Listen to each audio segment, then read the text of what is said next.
বাড়িতে একটু চিজ আর ডিম আছে, তাহলে ঝটপট বানিয়ে নিন এইরকম চিজি এগ চাউমিন। তো চলুন, প্রথমেই গরম জলে নুন তেল দিয়ে চাউমিনগুলোকে সেদ্ধ করতে বসিয়ে দিলাম। আমি এখানে 3 প্যাকেট চাউমিন ইউজ করেছি।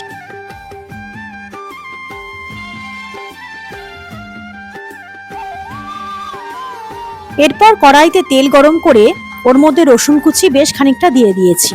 রসুনগুলো একটু ভাজা ভাজা হলে তারপর যেরকম পরপর সবজি, পেঁয়াজ, তারপরে ক্যাপসিকাম, গাজর, বিনস সবকিছু দিয়ে ভালোভাবে ভেজে নিতে হবে। আপনারা চাইলে একটু কুচো লঙ্কাও দিতে পারেন, লঙ্কা কুচি, কিন্তু আমি সেটা দিইনি। এরপর একটা ডিম ফাটিয়ে ওর মধ্যে দিয়ে ভালো করে ভুজিয়া টাইপ করে নিতে হবে। এই দেখুন কিরকম ভুজিয়া টাইপে হয়েছে, এইরকম জিনিসটা হবে। এরপর ওর মধ্যে সয়া সস দিয়ে দিয়েছি। আপনারা চাইলে ভিনিগার দিতে পারেন, কিন্তু আমি ভিনিগার স্কিপ করে গেছি। এরপর সমস্তটা ভালোভাবে মিশিয়ে নিতে হবে।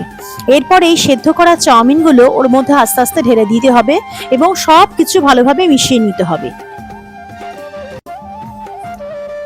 সবকিছু মিশিয়ে নেওয়ার পর এরকম যেরকম নর্মাল করি আমরা, প্রথমে নুন দিয়ে দিয়েছি স্বাদ মতন, তারপরে স্বাদ মতন চিনি দিয়ে দিয়েছি, তারপর একটু বিট নুনও দিয়ে দিয়েছি, তারপর একটু গোলমরিচের গুঁড়ো দিয়ে দিয়েছি, তারপরে চাট মশলা আর এই ম্যাজিক মশলাটা আমি ইউজ করি।